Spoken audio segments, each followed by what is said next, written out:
Hello friends, welcome to English path by Tanu. जैसा कि आप सब जानते हैं कि डेली डोज सेक्शन में हम वन वर्ड सब्स्टिट्यूशन से हमने स्टार्ट किया था। उसके बाद हम सिनोनिम्स एंटोनिम्स की सीरीज को स्टार्ट कर चुके हैं और उसमें बहुत सारी वोकैबुलरीज को हमने जाना और अपनी स्पोकन इंग्लिश को, अपनी वोकैबुलरी को हमने बूस्ट किया, स्ट्रॉन्ग किया और अपग्रेड किया है और कंटिन्यू कर भी रहे हैं। तो इसी सीरीज को आगे कंटिन्यू करते हुए आज कुछ नए वर्ड्स को, कुछ नए वोकैब्स को हम जानेंगे। आइए देखते हैं। फर्स्ट जो वर्ड है वो क्या है? बैरियर।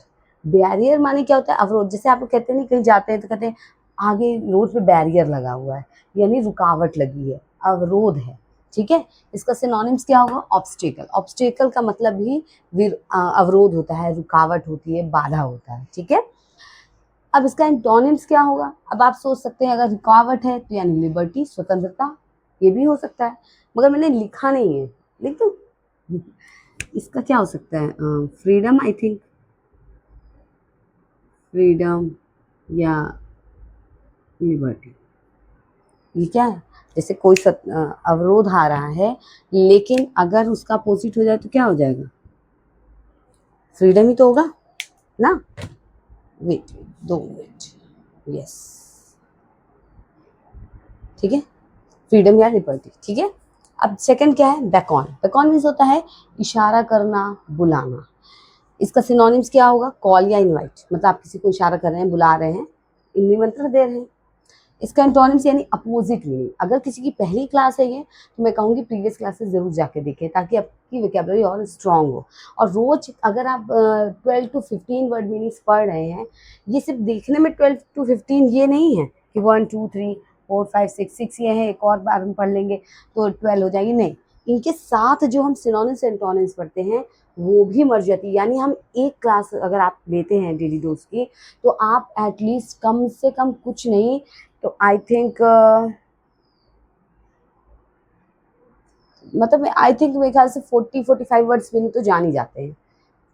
वो लगता है कि देखने में वो ABCD ऐसे लिखा तो पॉइंट टू आपको लग रहा है कि 6 है, लेकिन ये 6 नहीं है। इसमें 6 के साथ साथ बहुत सारी और वर्ड मीनिंग्स ऐड है, सिनोनिम्स एंटोनिम्स वो भी। तो इस तरह क्या वोकैबुलरी स्ट्रांग होती है। फिलहाल यहाँ देखिए, बेकॉन। बेकॉन माने इशारा करना, बुलाना। सिनोनिम्स क्या है, यानी इसकी सेम मीनिंग क्या है? कॉल या इनवाइट। एंटोनिमस यानी इसका विलोम क्या है? Push away. ठीक है, यानी किसी को दूर कर देना। नेक्स्ट है बिलीफ। बिलीफ माने विश्वास होता है, ये आप लोग को पता ही है। इसका सिनोनिम्स क्या होगा? ट्रस्ट, यानी विश्वास। एंटोनिम्स क्या होगा? डाउट। डाउट मीन्स शंका। विश्वास अगर नहीं है तो शक होगा, और शक है तो विश्वास हो ही नहीं सकता। चलिए, नेक्स्ट है बिलिटिल। बिलिटिल माने कमतर आंकना, किसी को कम समझना, किसी की निंदा करना। ठीक है, वो क्या है? बिलिटिल।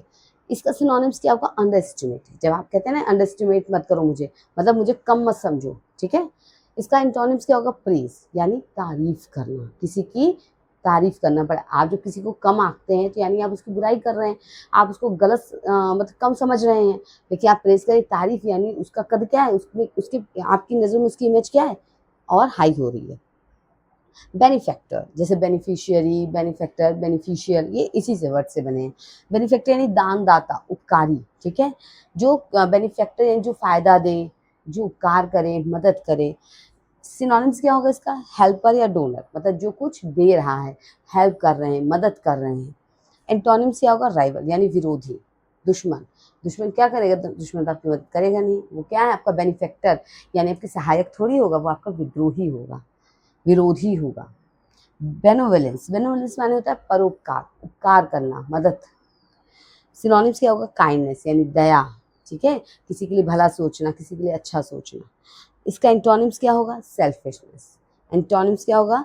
सेल्फिशनेस, यानी कि स्वार्थ से भरा हुआ। अगर कोई इंसान परोपकारी नहीं है, किसी के अंदर दूसरों के लिए परोपकार की भावना नहीं है, तो क्या उसका अपोजिट वो क्या है? अगर होगा तो उसका अपोजिट यानी कि सेल्फिश है, स्वार्थ है उसके अंदर, अपना अपना, बस कि हमारा अच्छा हो जाए, सब बढ़िया हो जाए, दूसरे के लिए कुछ नहीं सोचना। ठीक है, तो ये इतनी मीनिंग्स हो गई। आगे हम और मीनिंग्स जानते हैं, आइए।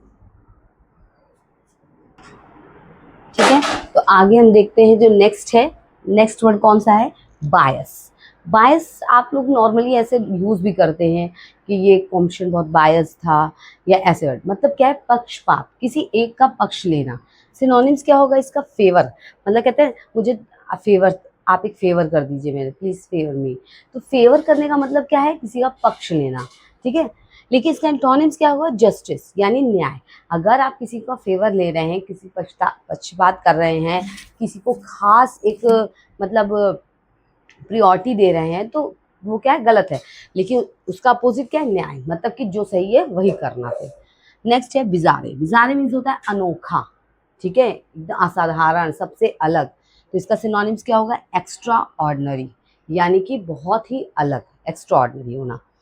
एंटोनिमस क्या होगा इसका, यूजुअल यानी सामान्य, सामान्य जो होता है, कोई बहुत बड़ी चीज़ नहीं, ठीक है।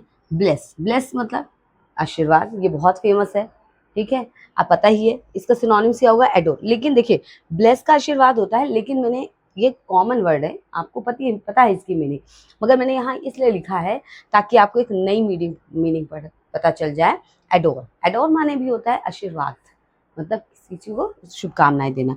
एंटोनिम, अब शुभकामनाओं का अपोजिट क्या होगा, कर्स यानी श्राप देना। नेक्स्ट क्या है, ब्लिस्टर। ब्लिस्टर मीन्स होता है छाला। ऐसे एक शायद मेडिसिन भी आती है ऐसे करके, ब्लिस्टर मेडिसिन करके, तो उसका क्या, छाला, फफोला जिसे कहते हैं, इसे फफोला भी कहते हैं, फफोला, ठीक है। सिनोनिम्स क्या होगा, बबल, सेम कॉन्सेप्ट, ठीक है। एंटोनिम्स क्या होगा, प्रोटेक्ट। अब देखिए एंटोनिम्स क्यों कहा गया है, एंटोनिम्स प्रोटेक्ट क्यों कहा गया है, क्योंकि फफोला छाला क्या है, वो निगेटिव सेंस में लिया जाता है, तो इसका एंटोनिम्स इसीलिए यहाँ पे प्रोटेक्ट वर्ड यूज किया गया है। बोल्ड, बोल्ड का मतलब अब लोग कहते हैं यू आर वेरी बोल्ड, तो इसका वर्ड अब क्या है, थोड़ा सा निगेटिव सेंस में जाए, लोग क्या है इन फिल्म इंडस्ट्री से बोल्डनेस का मतलब अलग ही लेवल पे ले, तो बोल्ड का मतलब ये होता है, बोल्ड का एग्जैक्ट मीनिंग होता है साहसी, निर्भीक, निडर। इसका सिनोनिम्स क्या होगा, वैलिएंट, यानी जो क्या है। अब देखिए क्या होता है, आप जहाँ बोल्ड वर्ड यूज कर रहे हैं, लेकिन अगर वहाँ वैलिएंट यूज कर दे रहे हैं, तो ये बताता है कि आपकी स्पोकन इंग्लिश या आपका वोकैबुलरी पोर्शन कितना स्ट्रांग है, एडवांस है, ठीक है। अब आज के समय में ये चल रहा है कि आप वोकैबुलरीज को क्या कर रहे हैं, स्ट्रांग कर रहे हैं, एडवांस कर रहे हैं। इसका एंटोनिम्स क्या होगा, टिमिड। टिमिड मीन्स होता है कायर। बोरिश, बोरिश का मतलब होता है गवार जैसा, मतलब गवार जो उसको समझ नहीं हो क्या करना है, क्या सिविलाइज्ड ना होना, अनसिविलाइज्ड होना, अनमैनर्ड होना, समझदारी ना होना। सिनोनिम्स क्या होगा इसका, रस्टिक। रस्टिक मीन्स भी होता है गंवार, मतलब समझ नहीं होना, पढ़ा लिखा नहीं, मगर इसका लिटरेसी से कोई मतलब नहीं है, इसका मतलब समझ नहीं होना, बेवकूफ। एंटोनिम्स क्या होगा, सिविलाइज्ड, यानी कि सिविलाइज्ड क्या होता है, मतलब कि आप किसी को जब सिविलाइज कहते हैं तो इसका मतलब क्या है कि उसको पता है कि किसी काम को करने का क्या तरीका, कैसे काम व्यवहार करते हैं, कैसे बोलते हैं, किस तरह का व्यवहार करना है, इसका मतलब ये होता है, ठीक है। तो इसको पढ़िए, सिनोनिम्स एंटोनिम्स को जानिए, बहुत सारी मीनिंग्स। अगर एक एक भी क्लास आप देखते हैं तो आई थिंक उसमें अगर टोटल भी मिला के देखा जाए तो आराम से 40 to 45, इवन शायद किसी में 50 वर्ड मीनिंग्स को भी आप जान जाते हैं, ठीक है। तो ऐसी अपनी वोकैबुलरी को स्ट्रॉन्ग कीजिए, खूब पढ़िए, अपनी इंग्लिश को बूस्ट कीजिए, अपग्रेड कीजिए, ठीक है। तो नेक्स्ट सेशन में हम मिलेंगे, फिर कुछ नया जानेंगे, कुछ नया सीखेंगे। अगर वीडियो अच्छी लगी हो तो इसे लाइक करें, चैनल को सब्सक्राइब करें, बेल आइकन ज़रूर प्रेस करें और शेयर ज़रूर करें, ताकि वोकैबुलरी तो सभी जान सकते हैं। इसके लिए कोई स्टूडेंट होना, एकेडमिक या कंपटीशन होना ज़रूरी नहीं है, सबको जानना चाहिए वोकैबुलरी, सबको अपनी वोकैबुलरी को स्ट्रॉन्ग करना चाहिए, ठीक है। तो ऐसी अनगिनत जानकारी के साथ फिर मिलेंगे। Thank you so much.